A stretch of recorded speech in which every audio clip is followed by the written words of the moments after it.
प्यारे दोस्तों, आज हम आपको वाकया सुनाने वाले हैं, एक फकीर और शहजादी की शादी का, और बादशाह जानवर कैसे बन गया।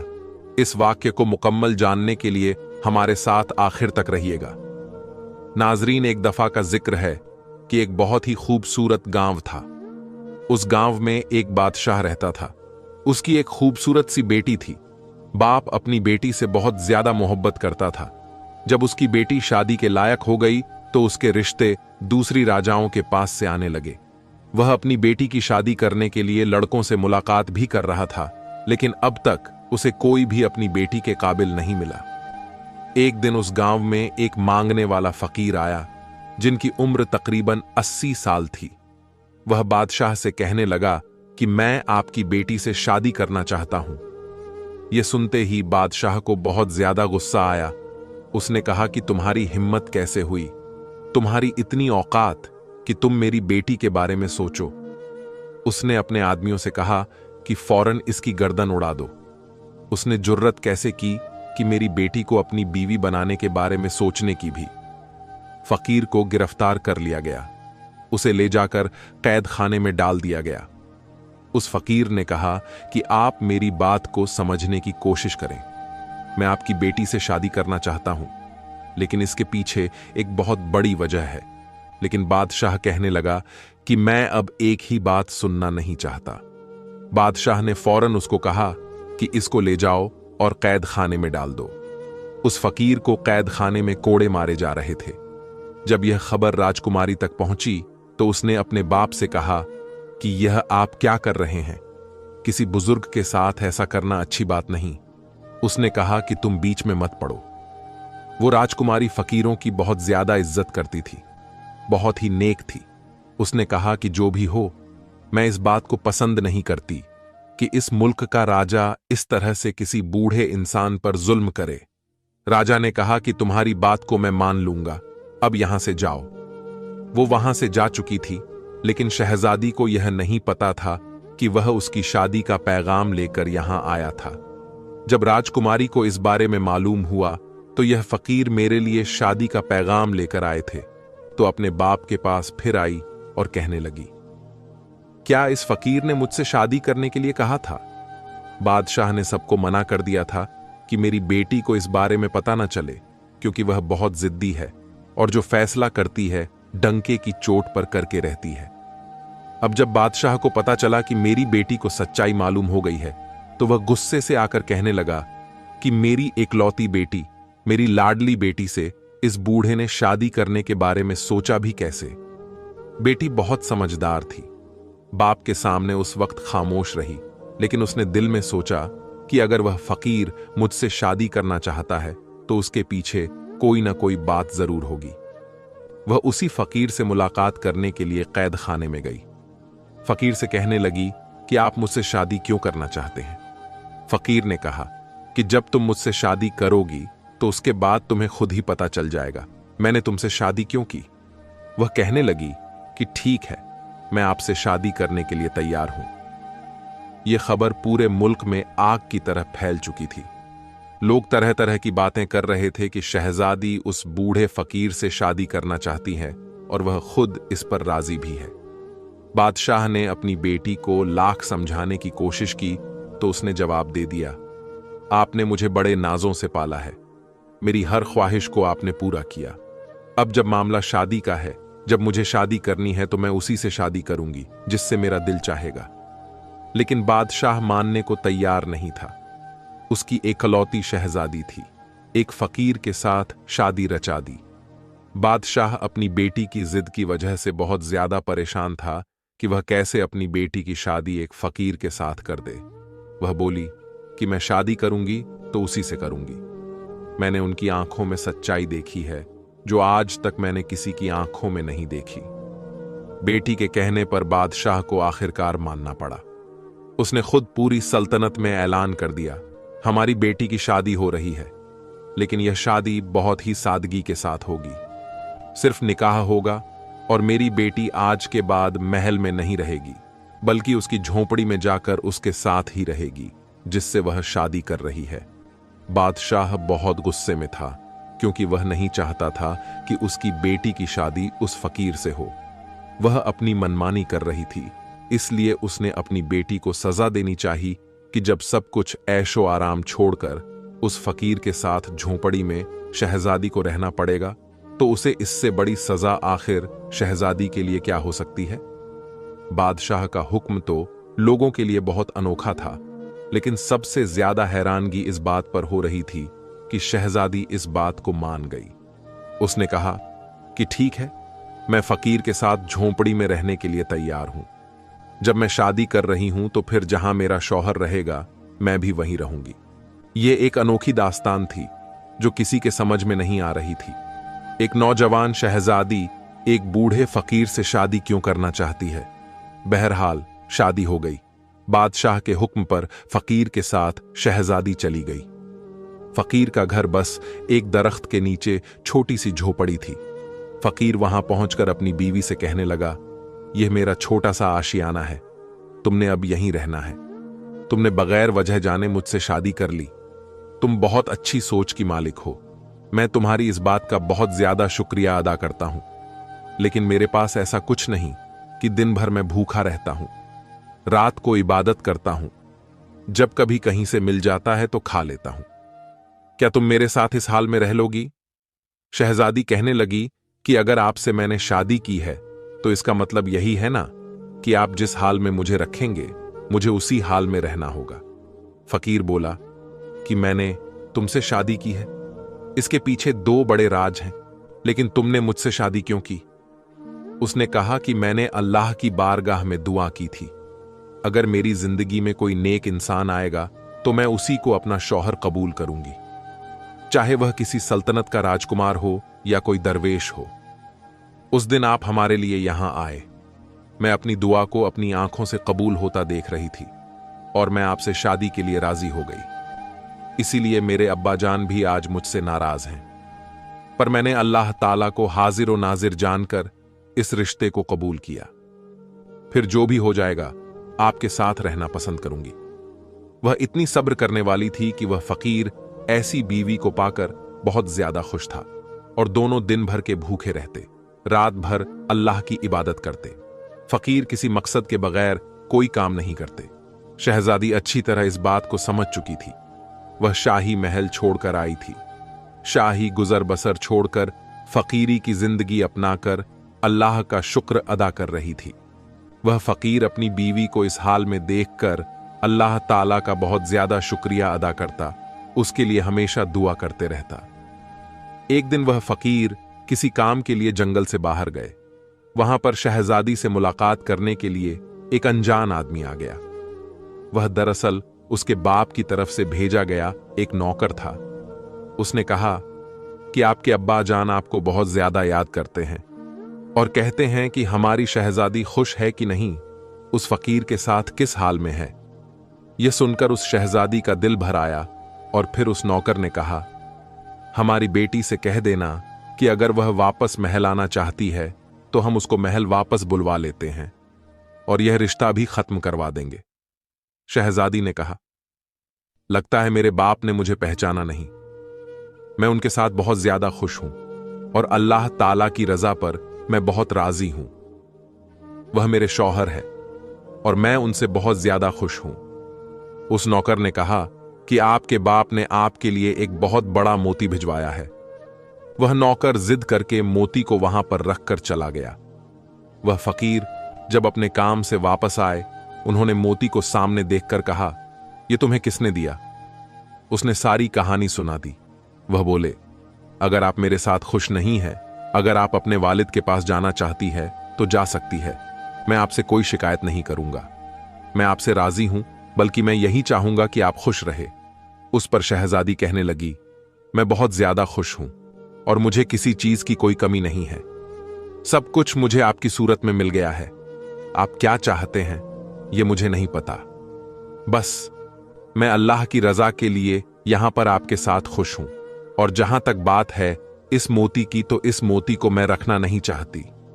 ये तो वह नौकर मेरे पास जबरदस्ती रखकर चला गया था। वह फकीर बोले कि आपको इससे कोई लगाव नहीं, आपके वालिद ने आपके लिए भेजा है। वह कहने लगी कि मुझे हर उस चीज से लगाव है जो अल्लाह की तरफ से मुझे मिली है, वरना मुझे जो कुछ मिला है मुझे कुछ नहीं चाहिए। बस यह कहने की देर थी कि वह मोती वहां से गायब हो गया। यह देखकर वह फकीर मुस्कुराए। आपने अपनी बीवी को यह बात नहीं बताई थी कि यह सब क्या हुआ है। आपने कहा कि तुम एक नेक और पारसा औरत हो। यह मोती जहां से आया था उसी जगह वापस चला गया। एक सादा औरत अपने शौहर के साथ प्यार से रहती।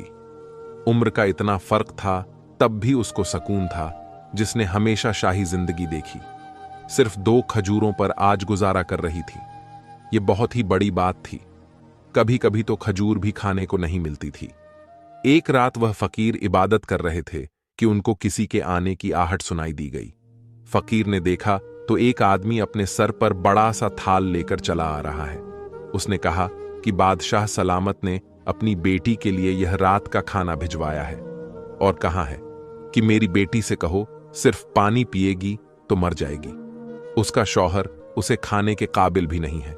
उसका बाप अभी जिंदा है, उसे सब कुछ दे सकता है। यह सुनकर शहजादी कहने लगी, मेरी कोई ख्वाहिश नहीं है, मेरी कोई हाजत नहीं है, मैं सिर्फ अपने अल्लाह से मांगती हूं। जाओ, यह खाना लेकर वापस चले जाओ। जिसने यह खाना भिजवाया है उसी को जाकर दे दो। मुझे जो अल्लाह खिलाएगा मैं वही खाऊंगी। और यही मैंने अल्लाह की बारगाह में दुआ की। लेकिन नौकर मजबूर होकर थाल लेकर खड़ा रहा।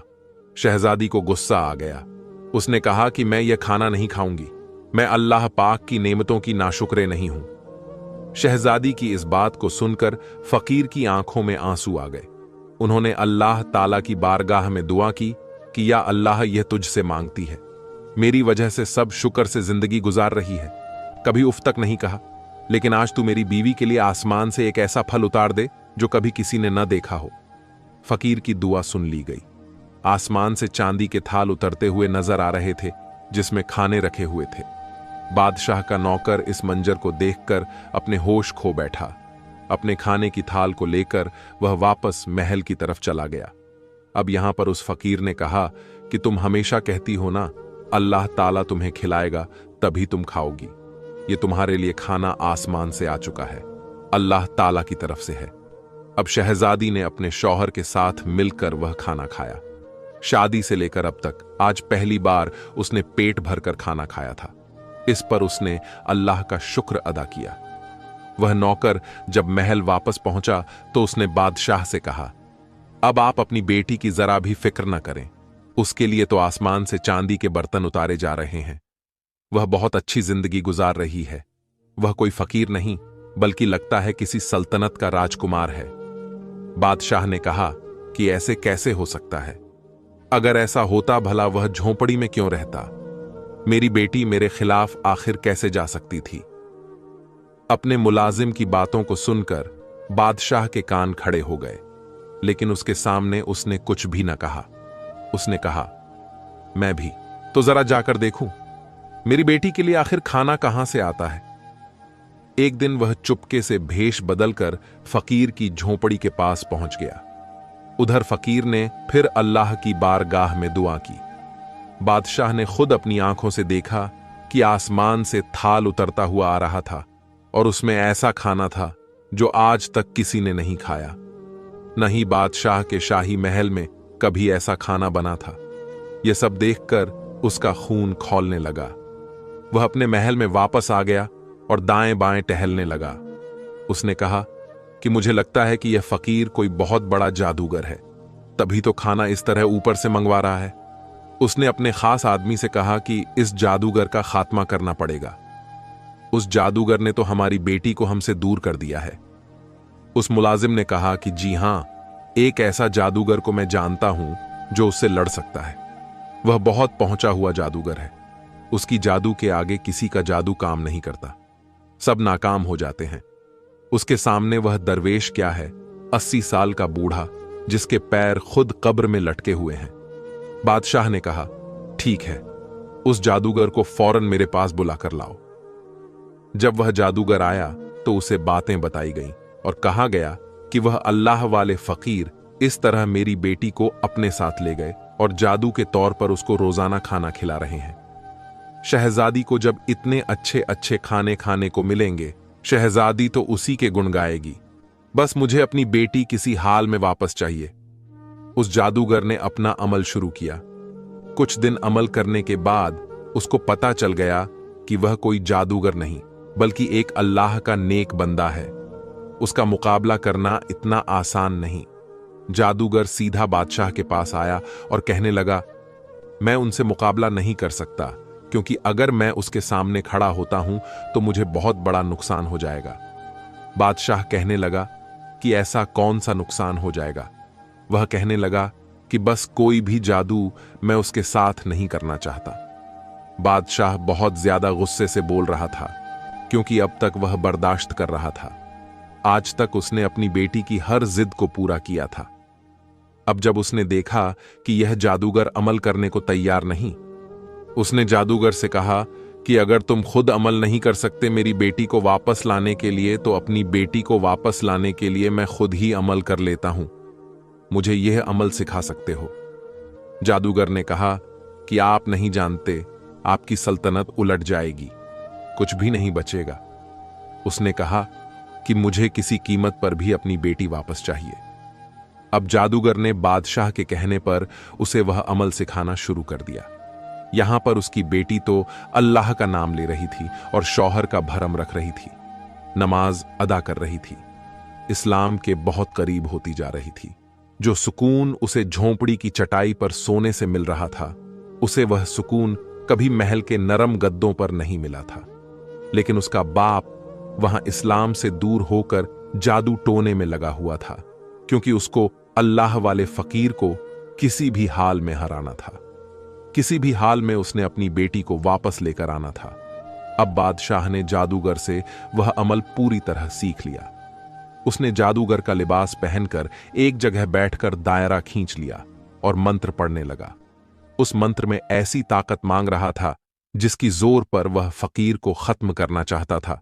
लेकिन वह अल्लाह वाले फकीर तो जिस पाक परवरदिगार से दुआ मांग रहे थे, उसकी ताकत के आगे तो कोई ताकत भी काम नहीं कर सकती थी।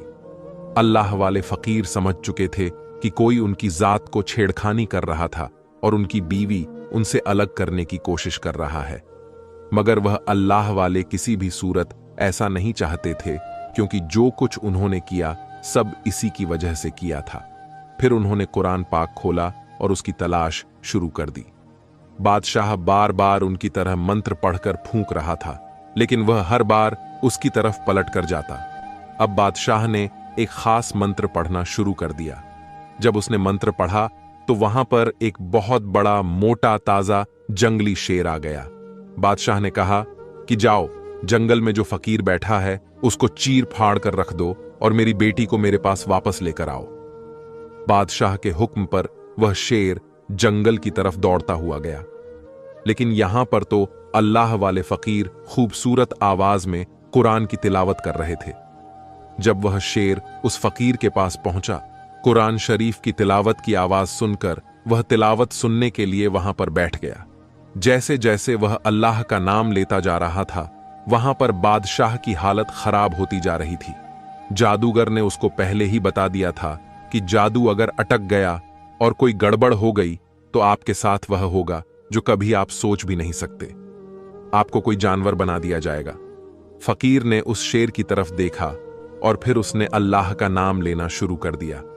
वह शेर जो उस फकीर पर हमला करने के लिए आया था, वह वहां से गायब हो गया। अल्लाह वाले फकीर ने शहजादी की तरफ देखा और कहा कि मुझे माफ कर दो, मैंने तुम्हारे साथ अच्छा नहीं किया। शहजादी कहने लगी कि आपने ऐसा क्या किया है? फकीर कहने लगा कि मैंने तुम्हारे बाप की शक्ल एक जानवर जैसी बना दी। मैं ऐसा नहीं चाहता था, लेकिन उसने जो जादू मेरे ऊपर किया उसी पर पलट गया। शहजादी ने जब यह सुना तो उसे बहुत बड़ा दुख हुआ। कहने लगी कि हमें अभी महल जाना चाहिए, आखिर देखे तो माजरा क्या है। वह अपने शौहर के साथ महल में पहुंची। वहां पर बहुत ज्यादा शोरगुल मचा हुआ था। हर कोई बोल रहा था कि बादशाह को क्या हो गया, बादशाह को क्या हो गया, उसकी शक्ल जानवर जैसी कैसे बन गई। फकीर को दरवाजे पर दरबान ने अंदर नहीं आने दिया था। वह कह रहा था कि यह बहुत बड़ा जादूगर है। इसने हमारे बादशाह का यह हाल किया है। शहजादी ने कहा कि मैं इस जगह की शहजादी हूं, मुझे अंदर आने दो। वह अंदर आई। अपने बाप को इस हालत में देखा तो उसके आंसू बहने लगे। वह अपना सर पीट रहा था।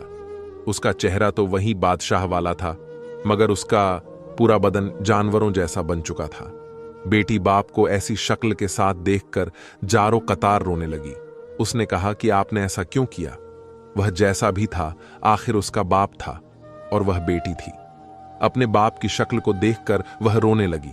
उसने कहा कि आपने ऐसा क्यों किया हमारे साथ? आपने क्यों मेरे शौहर को मारना चाहा? बादशाह ने कहा, मैं तुम्हारे शौहर को बहुत पहले से जानता था। तुम्हारे शौहर ने तुमसे शादी कर ली, लेकिन तुमसे शादी करने की वजह से आज तक उसने नहीं बताई। आज मैं तुम्हें बताता हूं।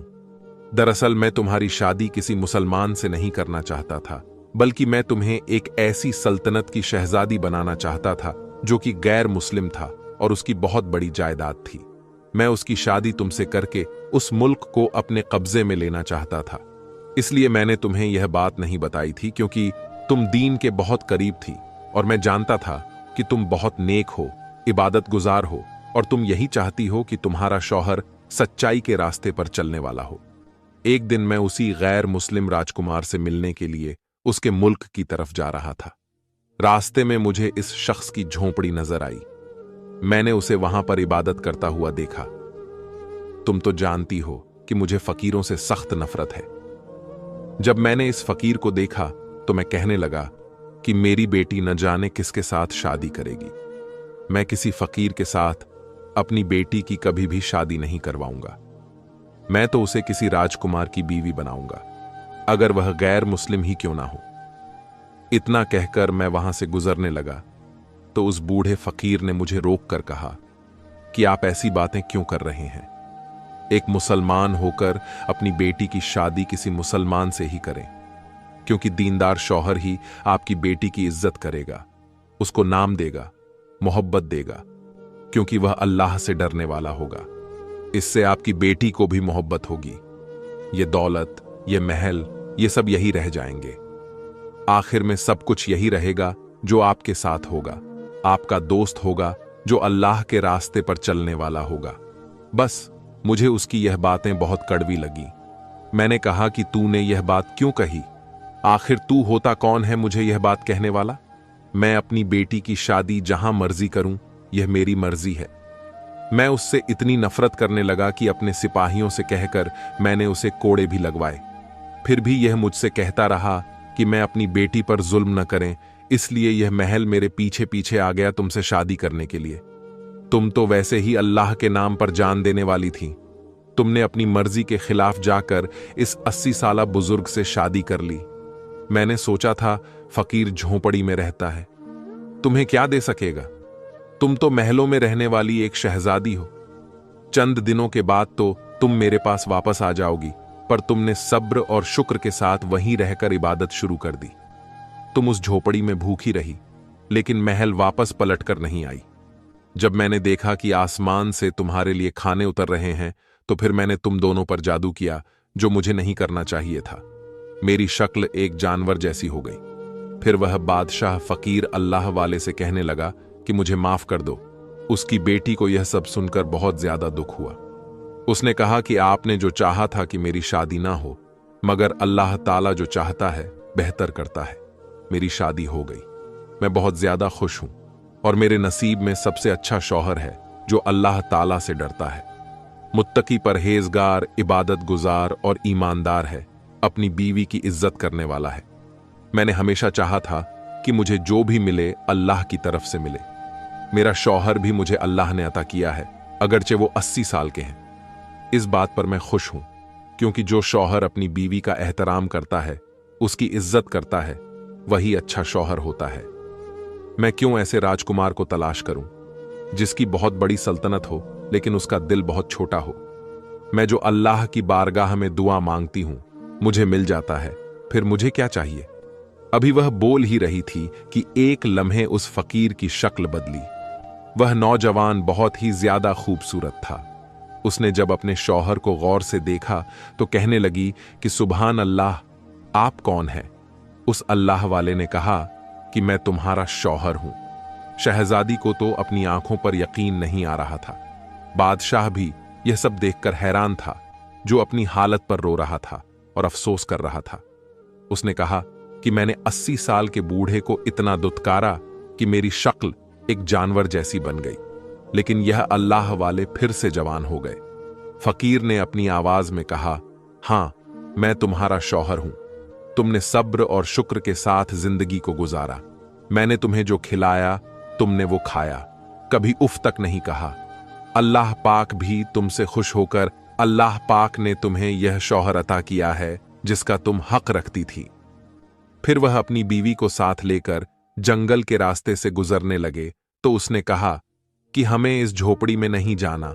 उन्होंने कहा कि मैं तुम्हें वहां ले जा रहा हूं जहां की तुम मलिका बनोगी। यह झोपड़ी, यह जंगल, यह खाली पेड़, यह सब तुम्हारा इम्तिहान था। तुम इस इम्तिहान में कामयाब हो गई।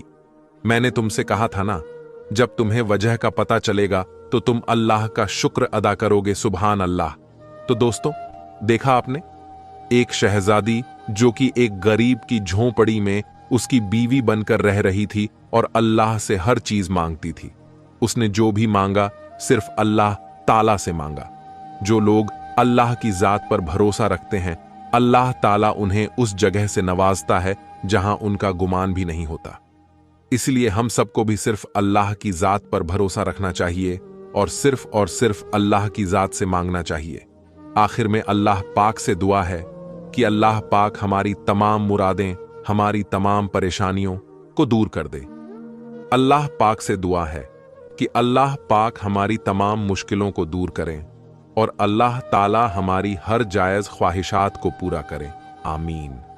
प्यारे दोस्तों, इस वीडियो को लाइक जरूर कर दे, क्योंकि लाइक करने से YouTube इस वीडियो को और भी ज्यादा लोगों तक पहुंचाता है। और हां, वीडियो को दूसरों तक शेयर कर दें।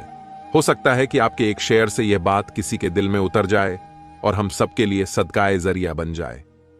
दोस्तों, मोबाइल की स्क्रीन पर हमने 4 वीडियो खास आपके लिए लगाए हैं। वो भी बहुत अच्छी अच्छी कहानियां हैं, उसे भी जरूर से देखें। अपनी दुआओं में हमें भी याद रखें। हमारे साथ आखिर तक रुकने के लिए आपका दिल से शुक्रिया।